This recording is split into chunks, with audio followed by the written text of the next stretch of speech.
Hello, good morning, good afternoon to my Peace with Food during social distancing. I'm so glad to be here with you this morning. It is April 13th, 2020, and it is exactly 11 o'clock Pacific Standard Time. And we're here today to talk about how to stop boredom eating. This has been kind of across the boards what I'm hearing from a lot of people. And for those of you who did, let me know what your intention for being here and answered the questions that I had asked when you had joined. Many of you talked about boredom eating. You also talked about emotional eating.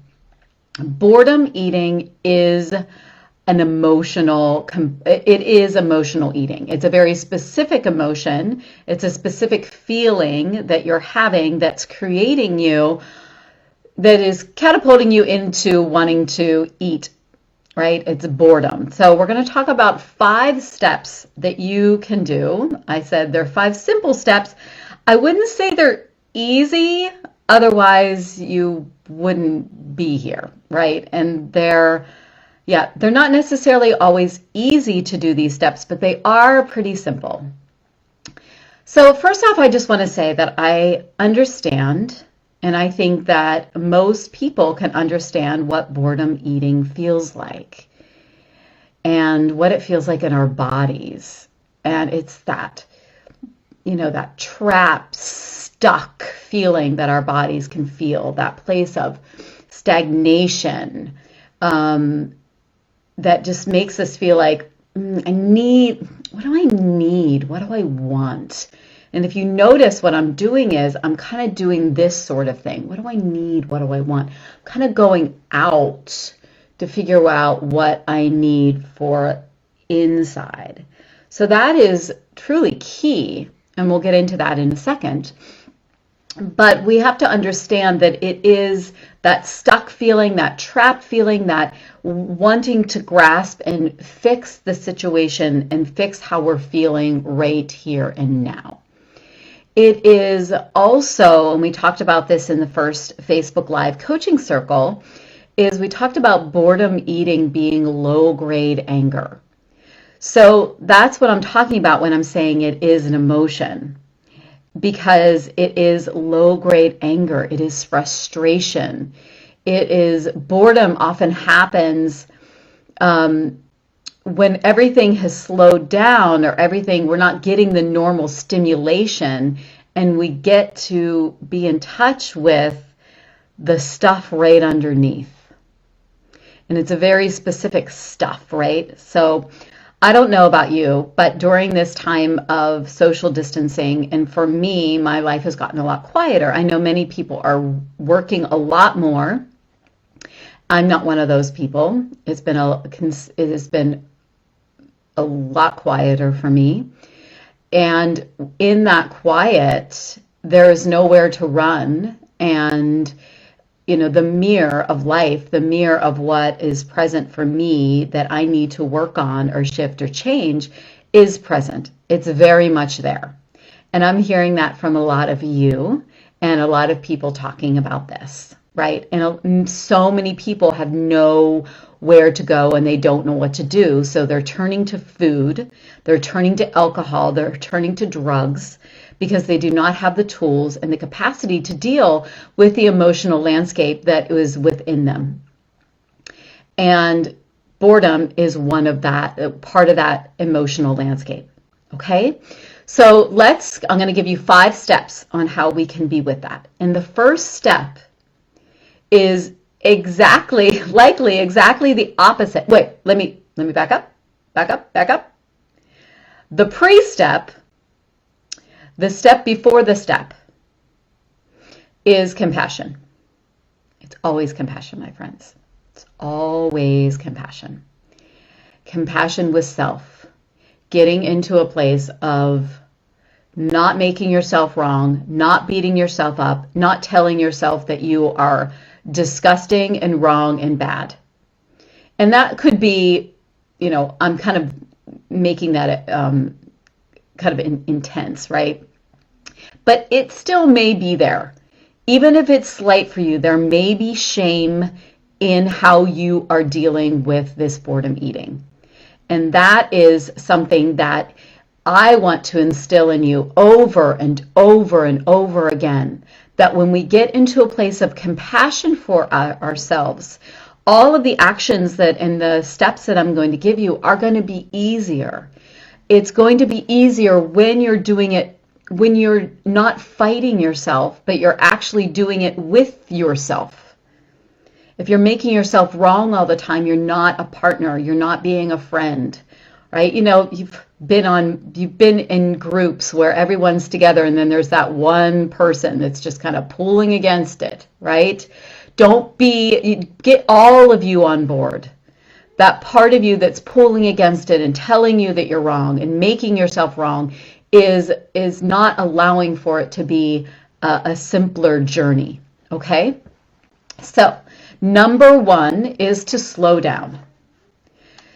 So when we're bored, we already feel like we're slow. All right, we already feel like, oh my God, for the love of God, can something happen? But there is a place that we can get to, because when we're bored, we're literally outside of ourselves. We're not connected. We need to slow down and stop. Literally stop. I want you to practice this if you're dealing with this today. I want you to stop. Sit down. Be still. Okay? Sit down and be still. And once you slow down, you will begin to notice what is even more present. And sometimes it's intense. Because sometimes when you're slowing down, it feels even more like you're feeling a lot more, okay? So number one is we're slowing down. And number two is after we slow down, we stop. Number two, we need to get connected. We need to get connected back into ourselves. Boredom can come from stimulation, from when we're always stimulated and we always have something going on, that we're searching for that. But the true journey is to not look for more stimulation, but is to go inside. And let me tell you this, if you know how to do this, this is not just going to help you with boredom eating. This is going to throughout your life, shift and change things. See, boredom eating, I know I'm going on a little rant here, but boredom eating isn't about fixing the eating. It is about fixing why you're doing that to begin with. So you're not wrong and bad for reaching for food, and it's not a food issue. It is not having the capacity or not knowing or just not being, it's just, you're just learning it right now, and that's fine, is how to get connected and how to be with yourself. So we're slowing down and we're stopping. Or maybe taking some breaths. For number two, we're getting connected to ourselves. This is going to look different depending on what is present for you and what's going on in your life. It could literally be stopping for a moment and grounding yourself and being like, okay, what do I really need here?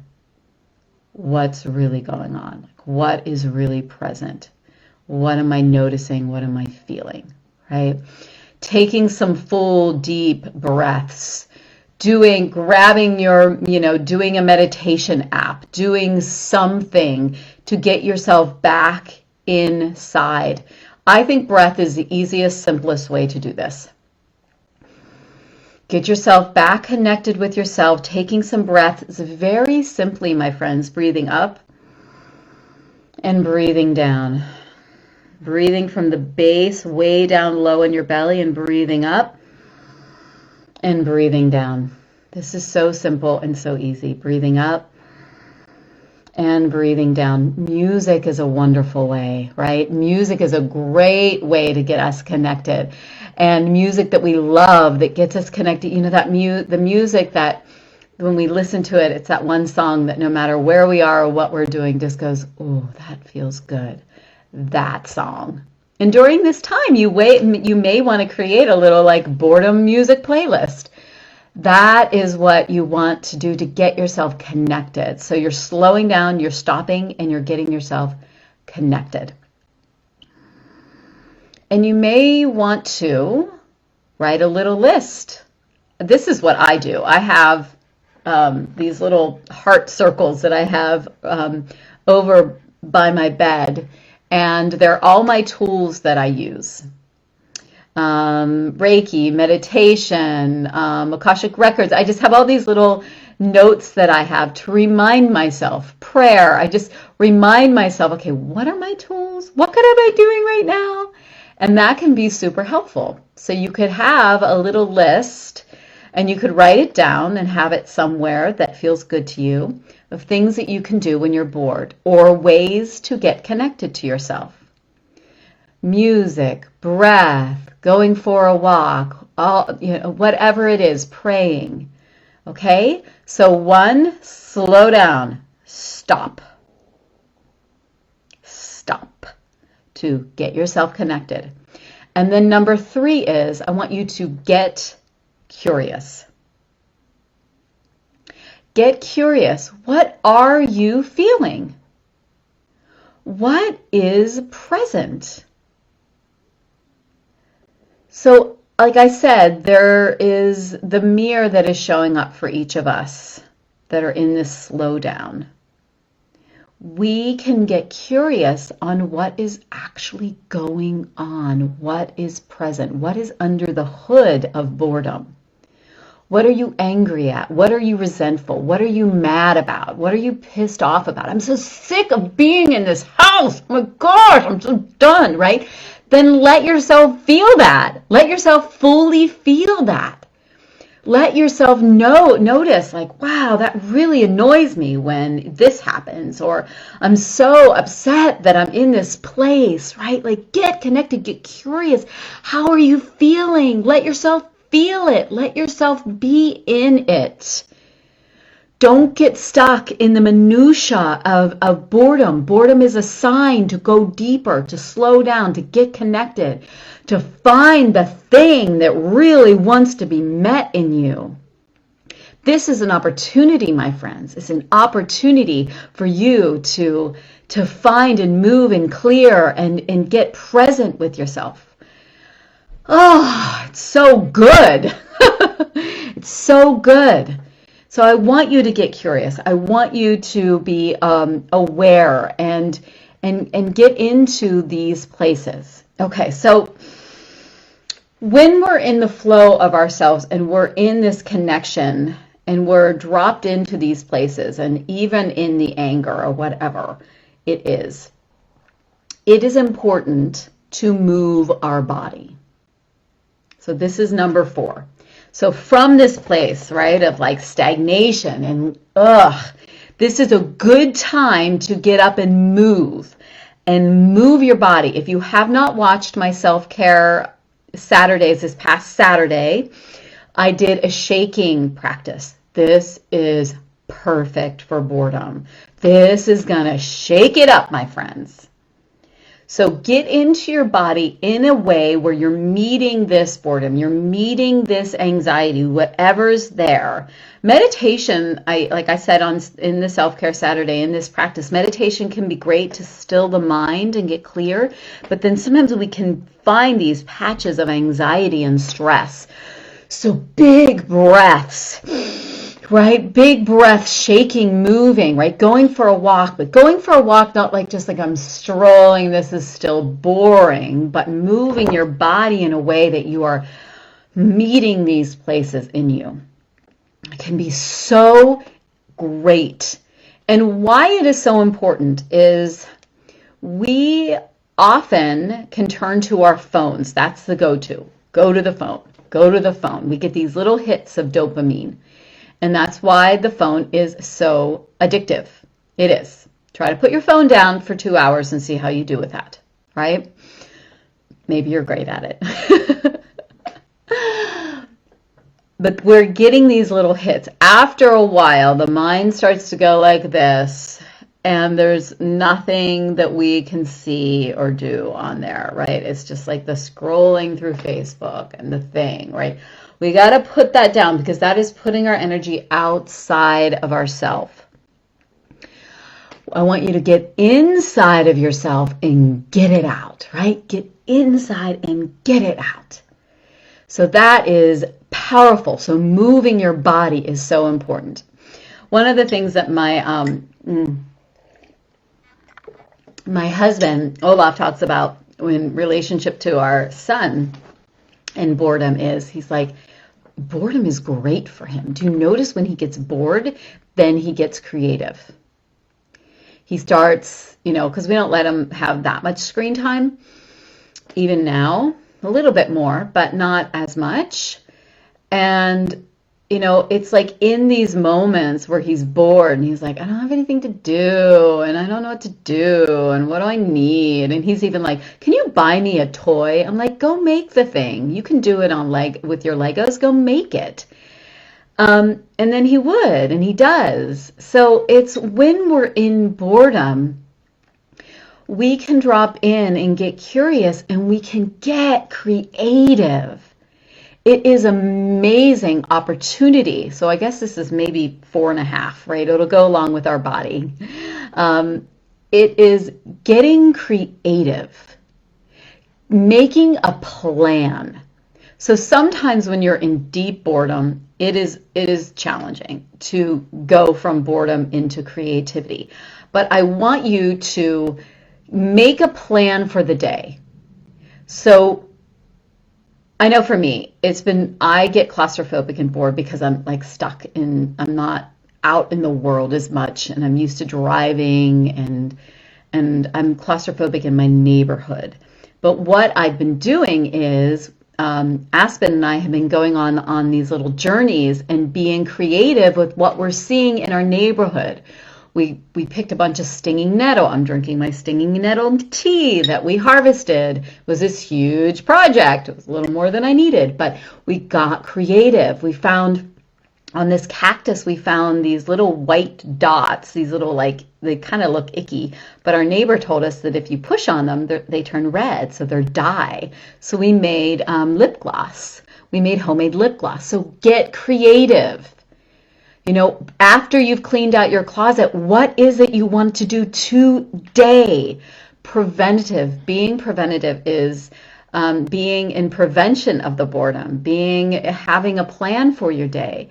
If it's something online that you want to do, then getting into watching someone. And I'm also finding, because there's so much information out there, that we can, myself included, and I appreciate it to some extent, but when we are listening to people online, or maybe we're doing some sort of course, we're also kind of multitasking.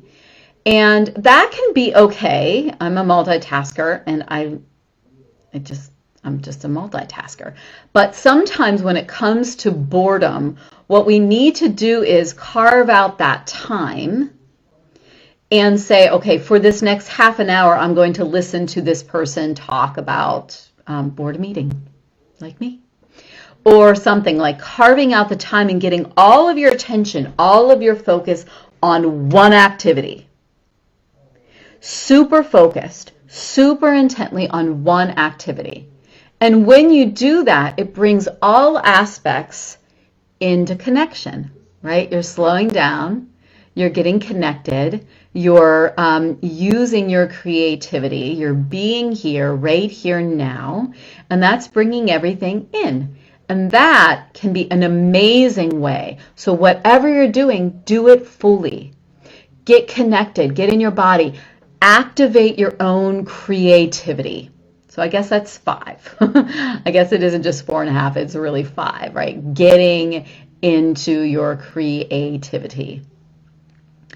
I would say that's key. So let me tell you a little story about this. In my Body Compassion Collective course, we go deeper into all of this. We go deeper into how to have compassion, how to have confidence with yourself, how to dive into, dealing with boredom and all that. But a woman came in and she was very concerned because she was snacking a lot. She's like, I'm comfort eating all the time. She's like, she's like, there's nothing wrong with eating. She was very clear, but she's like, it just doesn't feel right. Like, it doesn't feel like why I'm eating is appropriate. It doesn't feel in alignment. So she's connected with herself, and that's great. And it took us a while, and then I'm like, listen, like, there's something deeper going on here. It always is, my friends. There's something deeper going on here. And we came to the fact that she's a very creative person, very creative. She wasn't being as creative, and she's very creative with food. So her inclination was to be around food, but she wasn't being in her creativity around food. And for her, this was a game changer. She began to make her bread and, make her kefir water and do all these projects and learn and play with these different recipes. So it wasn't about eating the food, it was about being creative with the food. And for her, it changed everything. It just changed everything. And she left the Body Compassion Collective learning all the other tools about compassion and confidence and comfort eating and all of that. But she left being more connected to her creativity. And now she knows, and this is it. It's like when we know ourselves, know thyself. Now she knows that when she is eating out of alignment and she's eating and snacking more, that has nothing to do with the food. It's just she's not being creative enough. Okay? So what is it for you? So not making the food wrong, making the food be a sign of what you need to do. Okay? So number 5, and I think this is, I think, the most important. We're going to talk about this more in the other lessons and the other lessons I'm going to be sharing with you, but it is getting comfortable being uncomfortable. Doesn't it just make you uncomfortable, me even saying that? It makes me uncomfortable. Being comfortable being uncomfortable. If we can do this, if we can stretch ourselves, right? The discomfort of sitting and not eating the thing, right? Not acting out and sitting with the discomfort of whatever it is, right? Your normal, you have a relationship and your normal thing is when he says something and you just usually lash out, but to sit with the discomfort of not saying something and maybe choosing to taking the high road and saying something different, right? Or just sitting with yourself and having patience with yourself, stretching your capacity to be uncomfortable. Like, wow, I'm going to sit here and be uncomfortable being bored for the next 5 minutes and do nothing. Often what happens when we give ourselves space to do this, it dissipates. It comes up and it goes out. And it comes up and it goes out because we've created the space for it to release from ourselves. When we're comfortable being in our discomfort, this does not just change our relationship with food, this changes our life. And that's why we're doing this, my friends, not to just change your relationship with food, but to change your life and have your life being more thriving and more alive and more love in your life. If you can sit with yourself and you can sit with, opposition and, the feelings of wanting to lash out or lash towards at yourself, all these impatience, right? Impatience is one I'm working on right now. The impatience that I have for things is what I'm sitting in, like, okay, when I've been working with, like when I'm impatient, I don't have to do anything. I don't have to do anything. I can just sit with my impatience. Blah, God, that's intense. When you want to eat and you feel like you want to binge and it is so in your face, you don't have to. Just because you're feeling something doesn't mean you have to do it. Don't wait. Don't wait for the feeling to go away in order for you to change. Change by being with the feeling. Oh, I need to write that one down. That was a good one. Don't wait for the change. Don't wait for the feeling to stop, to change. Just be with the feeling. When we can do that, we can change. We can make deep strides. We can find these places of compassion and love for ourselves that we didn't even know were available. We can change our addictive behaviors. Okay. Let's take a breath. And let's recap. Number 1, you're going to slow down. Actually, you're not going to slow down. You're going to stop. Number 2, you're going to get connected. Number 3, you're going to get curious. What are you feeling? What is happening? Getting curious, pulling the lid up from the boredom, what's underneath it, getting into it, feeling it. What's underneath the boredom? Moving your body, meeting whatever you're feeling. Anxiety, sadness, grief. These are the things that catapult us and push us into eating. Get in touch with it. If it feels overwhelming, get a little in touch, pull back. Get in touch, pull back. If it feels so big, reach out to me. That is what I do. That is where I am an expert, is getting to the root of why you're overeating or boredom eating or comfort eating or whatever it is that you do. That's what I can help you find and clear it and release it. So that's number 3, is getting curious and getting connected. Number 4 is moving your body. Moving your body, meeting yourself, getting it out. Number 5, I added one, is being creative. Getting creative, getting those creative juices flowing, getting your passion, finding something, focusing your attention on it. And then number 6 is being uncomfortable. Being comfortable, being uncomfortable. Okay? And remember, what is the step above it all? Compassion. Okay, my friends, I love you. I hope you enjoyed this. In the comments, please let me know if you have any questions. Please let me know that you watched the replay. This is very important for me to know that you are here and you are enjoying these. And if you have any questions and anything you want me to focus on specifically, let me know. That's why I'm here. I love you. Bye.